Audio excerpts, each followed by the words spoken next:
The first time it happened, I told myself it wasn't personal. It was early June, the beginning of the long stretch of hot weekends when our extended family rotated through each other's houses. My sister-in-law's place had the only pool, a wide blue rectangle behind a carefully landscaped patio, the kind of backyard people like to photograph. My kids noticed it immediately every time we arrived. They would stand near the sliding door, watching their cousins already splashing in the water, towels thrown everywhere, music playing softly, the sound of kids yelling the way kids do when summer starts to feel endless. That afternoon, my oldest asked, quietly, "Can we go in too?" Before I could answer, my sister-in-law stepped in. She smiled the way people do when they think they're being reasonable. "Maybe not today," she said. "They're already pretty loud in there. I'm trying to keep it manageable." My kids looked at me. Not angry, just confused. I nodded like it made sense. We spent the rest of the afternoon under the shade of a patio umbrella while the other kids swam. The next weekend, it happened again. The explanation shifted slightly. Too many kids already. Last time it got a bit chaotic. It's just hard to keep everyone under control. No one argued. My husband's mother stayed neutral, sipping iced tea and watching the yard like it was none of her business. And my kids slowly stopped asking. They kicked a soccer ball in the grass, played card games on the patio table, pretended the splashing and laughter 20 feet away didn't matter. That part bothered me more than the refusal itself. Children shouldn't have to pretend they don't care. One night after everyone was asleep, I stood in our backyard with my husband.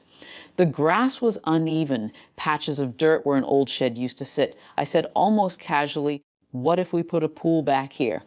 He laughed at first, then he saw I wasn't joking. The idea didn't arrive like revenge. It felt more like correcting something small that had started to feel wrong. Over the next few weeks, we looked at options. Nothing huge. Just something safe and open where kids could swim without feeling like they needed permission. The yard needed leveling. Old roots had to come out. A contractor helped us map the space. A few neighbors wandered over while the work started, curious. Most of them had kids too. By mid-July, the shape of the pool appeared. Not fancy, but big enough for a crowd of kids to jump in without bumping elbows every 5 seconds. One afternoon, while the deck was being finished, a neighbor asked, "You planning to host the whole neighborhood?" I shrugged.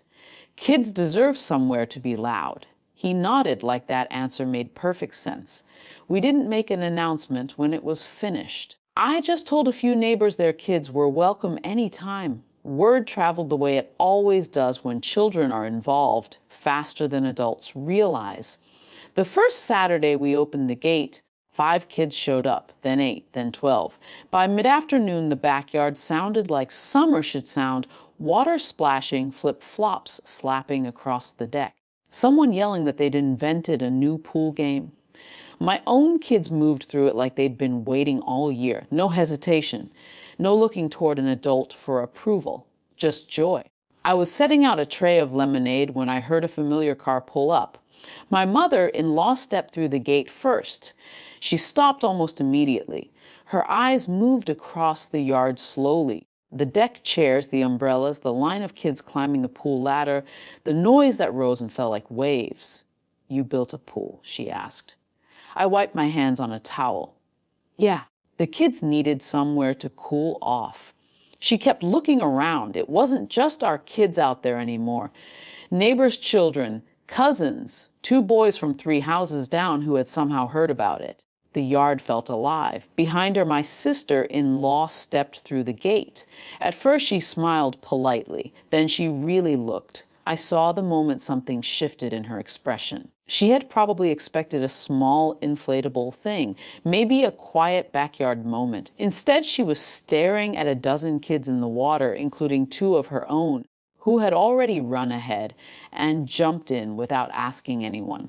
The noise was impossible to miss. Louder shouting, splashing, exactly the kind of chaos she used to complain about. My mother-in-law walked closer to the edge of the pool. "How long has this been finished?" she asked. "About a week. And all these kids?" "They live nearby," I said simply. "Some family. Some neighbors. She watched my youngest cannonball into the shallow end while three other kids cheered. For a while, she didn't say anything. My sister-in-law stood behind her, quiet in a way I hadn't seen before. No comments about noise, no instructions to calm down, just silence. Eventually, my mother-in-law turned back to me. "Well," she said slowly, "it looks like they're having fun." I nodded. That was the idea. She gave a small approving hum and took a seat near the deck, watching the water the way people do when they realize something important without needing it explained. The afternoon carried on like that. More kids arrived. Someone started a pool noodle race. My husband grilled burgers while music drifted out from a small speaker. At one point, my sister-in-law sat down near the edge of the deck. She watched the water for a long time. Finally, she said, not quite looking at me, "You've got a lot of kids here?" "Yeah," I said. "They're loud." There was a pause. I followed her gaze toward the pool, where my two kids were teaching the younger ones how to float. "Kids usually are," I said. She didn't respond, but she didn't leave either. As the sun dropped lower, the noise softened into tired laughter. Wet footprints covered the deck. Towels hung over every chair. My youngest climbed out of the water and asked, breathless, "Can everyone come again next weekend?" I looked around the yard at the empty lemonade pitcher, the scattered sandals, the way the pool water rippled with the last few swimmers. Then I shrugged. "Sure," I said, and no one objected.